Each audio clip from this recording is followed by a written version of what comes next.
The 1980s, the end of the Cold War, the debut of Big Hair, MTV, Pac-Man, and the decade St. Louis Cardinal fans will remember as Whiteyball. Oh, that's roll, Whitey and Roger Craig. Look at that, oh my! Under the leadership of the brash and at times brawling Whitey Herzog, the Cardinals captured 3 pennants from 1980 to 1989, won a World Series, and lost 2 others.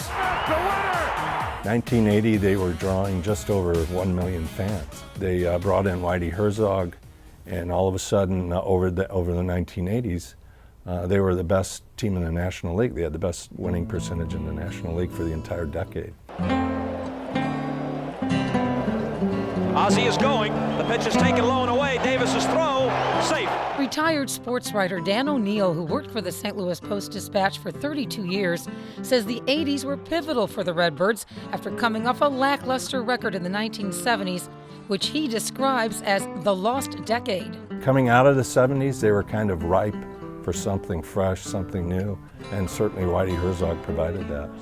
O'Neill's collected 150 memorable moments in his new book, Celebration, The Magic of the Cardinals in the 1980s. So all of these episodes come with about 3 or 4 paragraph vignette or short story about the event and what made it special. Readers can relive Herzog's strategy to run the bases and steal them, Safe. his stunning trades, and introducing new players to St. Louis that are now household names, like Ozzie Smith, Willie McGee, and Bruce Sutter. I played sports and I grew up in a big family, a lot of boys, so I've always been passionate about sports. The Mizzou grad grew up in University City, one of 9 children. Like a ball player signing with his hometown team, O'Neill was excited to land a job reporting for the St. Louis Post-Dispatch in the mid-80s. It was a pretty prestigious thing, an honorable thing to be working at a major metropolitan newspaper, and so yeah, I was thrilled. The award-winning sports journalist also penned a golf column for years and covered hockey. His 3rd book comes out this fall, highlighting the St. Louis Blues and their 2019 Stanley Cup win. Join us as author Dan O'Neill shares more about the Redbirds' magical 80s, as well as covering America's favorite pastime. On this edition of First Person, One-on-One with Dan O'Neill.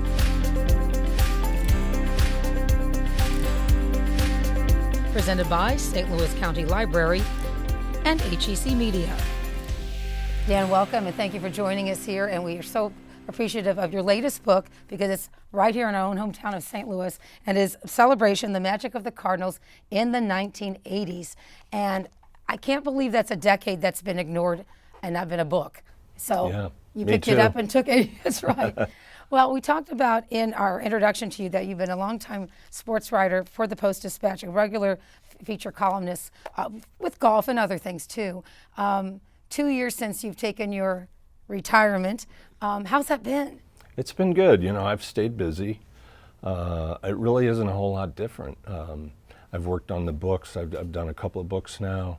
I still do a lot of freelance writing, much of it golf related for various publications. So I've tried to stay busy, but not too busy, you know, trying to enjoy myself. And I've got 2 beautiful grandkids now. I babysit at least a couple times a week, so it's all good. So has it been tough leaving the day-to-day? When you left, times they were changing. Yeah. And they are changing. Yeah. In terms of the media Yeah, world. absolutely. You know, the best way I can put it really is, you know, I was at the Post for 32 years, and the first 25 of those years, I never felt like I had a job. I'm sure you felt the same way. You loved what you did. Yeah, you love what you do, and you're not punching the clock, and it was work, yeah, but you really didn't feel like you had a job, at least not the conventional kind of job that you grew up thinking, you know, interpreting as a job. So for the greater part of my career at the Post-Dispatch was like that, but I would say over the last 5 to 8 years, I started feeling like it was a job. And that's because the industry changed. It just wasn't as much fun. It's just more structured. It's became more contentious, I think, with the athletes and everything. And so it changed, and you know, that's probably a big reason why I eventually got out of it. Dan, you mentioned the players being contentious. What was going on at that time when you were leaving, which was 2017? Well, I don't know if contentious was the exact right word, but you don't have the same kind of access. And the other thing that's happened is there's just much more media, and that kind of creates a situation where, and understandably so, athletes are a little more wary. They get tired of being surrounded by 20 reporters instead of 2 or 3. And there's constant demands on their time, and so from their end, it's completely understandable that they get to a point where they're just not as friendly and accommodating as they were, 20 years ago or something, before the internet and before blogs and everything. So it's just changed, and it's changed. That's just one level. It's just changed on a lot of different levels. Because of that, it's more structured. When I first started, you could walk in the Cardinals clubhouse, and all the players would be sitting at their cubicles, and you could talk to whoever, and that doesn't even exist anymore. You can only go in the clubhouse at a certain time, and at those times when you walk in, there's nobody around in the clubhouse. So it's just things like that have changed about the business. For the people who are passionate about baseball or hockey or whatever, I'm sure it's still a lot of fun. But it's also not quite as inviting as it used to be. Well, the younger people, the ones coming in now, they only know what they know. They don't have that comparison. Well, that's true. They can't appreciate that access you had. That's true, and because of that, they don't. I don't think they develop a skill set because they don't have to use it. Everything is press conference style now. It's not getting to know players or getting to develop personal relationships with players or managers or whatever, because that used to be a big part of the job. It's a really difficult thing to establish in today's world of just mass media. 1985 is you really get your big break by working for the Post, a large, metropolitan newspaper. So it's apropos that you write about the 80s. I'm really surprised there hasn't been a book about that era. So let's go back, because the 70s were really terrible for the Cardinals. No pennant wins. It's not the Cardinals we know of today, right, where we can tick off how many World Series wins we have. Yeah. So are you surprised that era's been neglected in terms of profiling? I was surprised there weren't more books or a book about the 80s that was out. I mean, Whitey Herzog has a couple of books out, and some of the individual players involved have books out. But there wasn't really a book that covered the 80s, and like you said, when the Cardinals came out of the 70s, they had not been to a World Series since 1968. Shannon now has hit 1 home run in each of the 3 World Series he's been in. And while they were competitive and came close a couple of times in the early 70s, the last 5 years of the 70s, they finished double digits out of first place. It was a lost decade for the organization. It was an interesting contrast. They were coming out of the 70s, they were kind of ripe for something fresh, something new, and certainly Whitey Herzog provided that. That had to be exciting for you, being truly a Cub reporter, to be part of that, to be able to share that history with your readers. Yeah, it was intimidating and exciting, because I was still fairly new to the whole thing, and certainly covering high school sports wasn't the same as walking into a Cardinals clubhouse. So yeah, it was really exciting, and not only that, it was a totally different kind of baseball that the 80s Cardinals played. I mean, just for instance, they from 1981 through 90, they didn't hit as many as 100 home runs in a season. Well, last year they hit 205 home runs, and they'll probably hit more than that this year. On the other hand, they stole bases. They stole over 200 bases 7 times during Whitey's his stay here, including 314 in 1985, and that was the year I really started being around him a little bit, so it was really exciting. They ran the bases. The ball was in play. Today's baseball is sort of a little bit home run derby. The ball's either in the There's seats. a whole night devoted to home run derby, right? The ball's either in the seats or it's strike 3 or it's ball 4. I mean, the ball, comparatively, the ball isn't in play as much.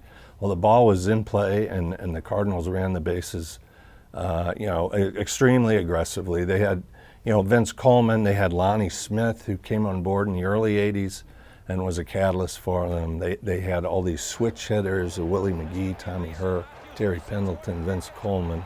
And they all stole bases, and they all ran, and they all put pressure on the other teams. And that's really was what Whitey had in mind when he came here. When he came here, the Cardinals had a lot of good hitters. They had Keith Hernandez and Gary Templeton and Ted Simmons, but they just didn't have a lot of speed. The way he would put it is they'd have to hit 4 singles to score a run.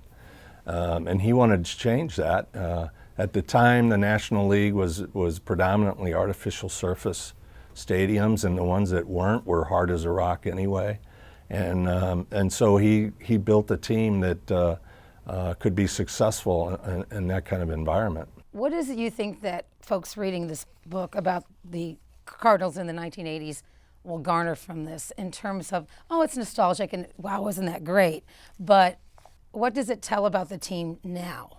Because that was definitely the turning point. And that momentum seems to have kept going. Would you agree, or am I missing something? Well, I think it was definitely a pivotal point for the organization. As we talked, they came out of the 70s, they went the entire decade without a postseason appearance.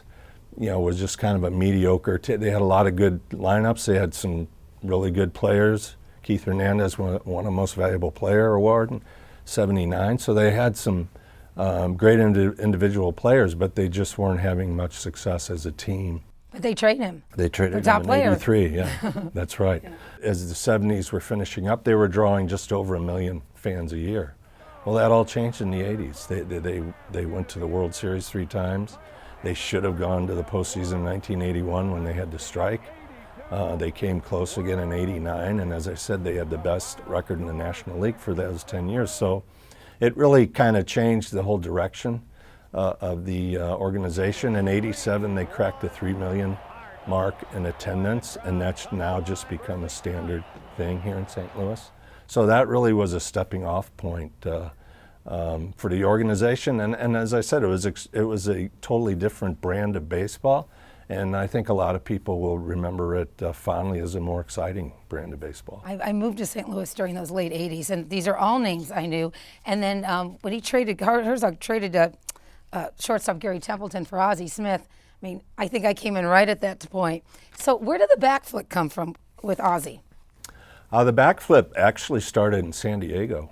And the way I understand it was the San Diego media relations guy at the time talked to Ozzie about it right before they played their last game of the season, Fan Appreciation Day or whatever, the season before he came here. And I don't know how he found out that Ozzie could do a backflip, but he found out and asked Ozzie, suggested he do it as just kind of a treat for the fans. And he did it in San Diego. And then when he came here, it became kind of a signature thing for him to do. I can do everything Ozzie could do except the backflip. I guess he found that out that he could do that, but I would think that the manager would be worried he might get injured doing a backflip. That's a good point. I never even thought about that, but you're right. You're right. That would be in a contract somewhere, but it helped bring in the crowds, and that was one of his signature fun things that he did. Are there things you left out of the book that you wish you had included? Oh, yeah, sure. The book has we're talking about an entire decade of baseball and a lot of really successful baseball. And the book has about 150 vignettes or episodes that I thought were the top stories or memories of the decade. There are a lot of other ones. You can't. You could have 150 Ozzie Smith highlights from the 1980s. He was. I still think he's the only baseball player I've ever seen that was actually worth the price of admission just by himself, because he could go 0 for 5 and still do something defensively that would just make your eyes pop out. And he was that kind of a player. But they had Willie McGee, who was a batting champion and an MVP. Jack Clark, one of the most revered Cardinals of all time. And John Tudor had an unbelievable season in 1985 where he started 1-7 and finished 21-8. There are a lot of things that couldn't go in the book. The book would have been an encyclopedia if I'd have tried to do that. So what I just tried to do was grab the things that I really thought were the most unforgettable things. And they're not all home runs or highlights. To me, one of the things in the book is the day Mike Laga hit a ball out of the stadium. It was the only ball ever hit out of Busch Stadium. It was a foul ball. This ball might be out of a ballpark, and it is. And the fans gave him a standing ovation. The other thing, Victoria, that I really love about the book, and I think is a highlight, is I got a hold of all these players and asked them for a memory. And I didn't try to dictate what it should be about. They could talk about a particular event if they wanted that was in the book, or they could just give me their own favorite memory. And that produced some pretty interesting stuff. What a great conversations those must have been. And fun for you to be nostalgic with them and to Well, I learned a lot, yeah. And a lot of things I didn't know. Anything you can share with us? Because that was leading to my next question. It's one thing to say things on the record, but going back to that era of being able to have access to these players that were eventually revered as they came into their own, stories that you couldn't put in the press that you could share with us here? Oh, absolutely. Oh, good. Tell us a juicy Well, there are some stories I couldn't put in the book, but I get a kick out of the story John Stuper gave me. Stuper's now a baseball coach at Yale, and he's probably best known for Game 6 of the '82 World Series, which the Cardinals were behind 3-2, playing the Milwaukee Brewers here at Busch. It was a nasty night, rainy, kind of chilly. There were 2 rain delays. One of them was 2.5 hours long. And Stuper pitched the entire game. He kept going out there, pitched a complete game, saved their bullpen for Game 7, and then tied up the series, and they won it in 7. But he didn't give me a story about that. He gave me a story about the following season. He was making a start at Dodger Stadium against Fernando Valenzuela, the lefty who was like the biggest star in the game at the time. And we're talking 1983.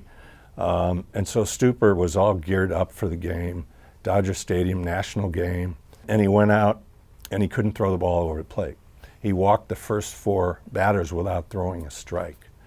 So Whitey Herzog had to go out and get him, took him out of the game, and Stuper came in, went down to the end of the dugout, had his head down, was all bummed out and frustrated. And Bob Forsch, his teammate, walks down to the end of the dugout and says, gee, Stup, I don't know why he took you out of the game. You had a no-hitter going. That's good. Yeah. A lot of just kind of fun, some of them funny. And I want to know what they say on the mound. That drives me crazy. Well, that was, yeah. Well, that's, anyway, go on. You can't share most of that. Most of that's not But that's the good stuff. Yeah. But of course, Ted Simmons was only here for 1980 and got traded during the off season. But an interesting story he gave me about Ken Boyer. Now, Ken Boyer, of course, former MVP here, and was the manager in the late 70s, was the manager who they fired between games of a doubleheader while they were introducing Whitey Herzog as their new manager in 1980. But Ted Simmons gave me a story. The Cardinals were playing the Dodgers. Simmons he had just been called up to the big leagues. He got his first hit. He got down to first base, and the Dodgers first baseman said to him, "Was that your first hit, Rook?" And Simmons says, "Yes, sir, it sure was." And first baseman said, "Well, I hope it's the first of 250 more." Well, the first baseman was Ken Boyer, playing his final season with the Dodgers, and Simmons wound up with 262 hits. So it's just kind of a lot of interesting little stories like that. Has there ever been a player, manager, I guess even during the 80s, that came up to you, or later, because you covered golf for a lot of your writing, but that took issue with what you wrote? Oh, sure. Yeah. Like call you up and chew you out kind of thing? Yeah, that happened. I got into it with Ozzie Smith one time. In fact, Ozzie wouldn't talk to me for about 2 seasons. What did you write? I think he confused something somebody else wrote with something I wrote. And you took the hit, huh? I took the hit, but that was just kind of part of the business, kind of came with the territory. Let's talk about some of the calls that you have found interesting through the years. We talked about Vince Coleman in, was it 85, National League Rookie of the Year, with stealing over, was it 100 steals? Over 100 steals in his first 3 seasons, yeah. And his rookie year, he stole 110 bases and set the previous record had been 72 steals, so he blew that apart. It's so fun to watch as a baseball fan. It's exciting. It makes the game more exciting. Well, there was a game in '85, the Cardinals stole 4 bases on 1 pitch. I always talk about that in my presentations, but they had Vince Coleman on second and Willie McGee on first. They were playing the Cubs at Wrigley Field, and Scott Sanderson was on the mound, made a pitch. Coleman stole third. McGee stole second behind him. Coleman slid past third. The third baseman, Ron Say, couldn't tag him. He got up, started for home, got in a rundown. Somebody forgot to cover home plate. Coleman turned around, ran home, and scored. And while he's doing that, Willie McGee stole third. So they stole 4 bases on 1 pitch. So you don't see that very often. You don't. But what a sight! How exciting the stadium must have been that night.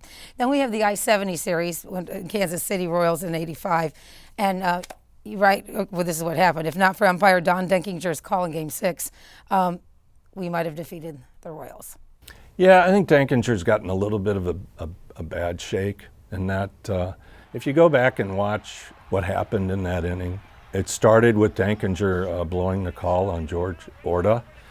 He should have been out at first base, and he was safe. But Orta never even wound up scoring in that inning. He got erased in a forced play. The Cardinals just made one mistake after another after that blown call. They had a pass ball. They missed a foul pop in front of their dugout. Jack Clark didn't catch the ball. And so they had just one happenstance after another that really played a bigger part in them losing that game than simply Don Denkinger's call. But it all started with that call, and that call sent everything in a different direction. I mean, they were in complete control. They had Todd Worrell on the mound. He was as good a closer as there was in the game. And then that call happened, and it just like all of a sudden there was a tremor in the earth, and things just kind of collapsed after that. Dan, and speaking with the players for this book, what was that like for you to kind of, was it like a bit of a mini reunion? Yeah, it was. It was kind of fun, actually. I hadn't talked to somebody like Tom Pagnozzi in years. Tom Lawless, Scott Terry, some of those guys who I knew, who were around in the late 80s when I really started covering the Cardinals more specifically. So it was a lot of fun, and I spent a lot of time talking to them. I still see Whitey Herzog on a fairly regular basis, and we went out to lunch, and I spent a few hours with Whitey, and Dal Maxfield I hadn't talked to in a while as well. So it was fun, and as I said, it was enlightening in a lot of ways. For instance, one thing I found out that I really didn't know was how big of a leader and what a presence Bob Forsch had for the Cardinals in the 80s. He was never in the same category with like a Bob Gibson in terms of being a Cooperstown Hall of Fame type pitcher, but he was a really important presence and a very revered leader on that team. And I mentioned, we talked about the John Stupor story. That was kind of typical of Bob Forsch. He always had the needle. He always was supportive. And of course, he pitched the only 2 no-hitters at Busch Stadium too as well, including one in '83. Forsch just pitched a no-hitter! I found out things like that. Dan, did you have a mentor through your career? Well, I didn't really have a mentor, but I was really proud when I won the Bob Burns Bob Bragg Award in 2017 because Bob Bragg was really good to me. I don't know what it was, I think he saw something in me or whatever. He was a real St. Louis sports personality, like Jack Buck and people like that. So, he was a guy who I certainly looked up to when I started at the Post-Dispatch. I mean, he was your definitive idea of what a sports writer was. Speaking of Jack Buck, That's a Winner is another part of the 1980s. Yeah. That's been iconic since then. A swing and a miss, and that's a winner! That's a winner! A World Series winner for the Cardinals! Jack was another guy who, for whatever reason, was really nice to me. We became pretty good friends. Of course, I work with his son Joe now on with golf for Fox, and yeah, I had a really good relationship with Jack Buck. He was a good guy. You know, I was going over in my presentation that I do for the book. I include, I don't know if you remember this, but they did a series of commercials with Whitey Herzog and Jack Buck that were just hilarious. So I include one of those. This guy comes home, you got to run. You're sitting pretty. Yeah, you're sitting pretty, Whitey, but that's my Bush beer. They don't call this double steel for nothing. You know, it's hard to replace people like that. The industry's changed. The whole landscape has changed, and you just don't you don't have characters like Jack Buck and Harry Carey and Bob Bragg and Bob Burns, and so it was like the baseball during the 80s. It was special for a lot of reasons. Well, thank you so much, Dan O'Neill, for your time and for sharing your insights on how you write. And for those who are interested, maybe the budding sports writer is out there that maybe you can mentor one day. Who knows? Yeah, well, I hope I'm around long enough to mentor some of them. Well, we look forward to your blues book as well that's coming out, too, in the fall. So that's right. Thank you. Well, thank you, Victoria. Thank you. Thanks, Dan O'Neill.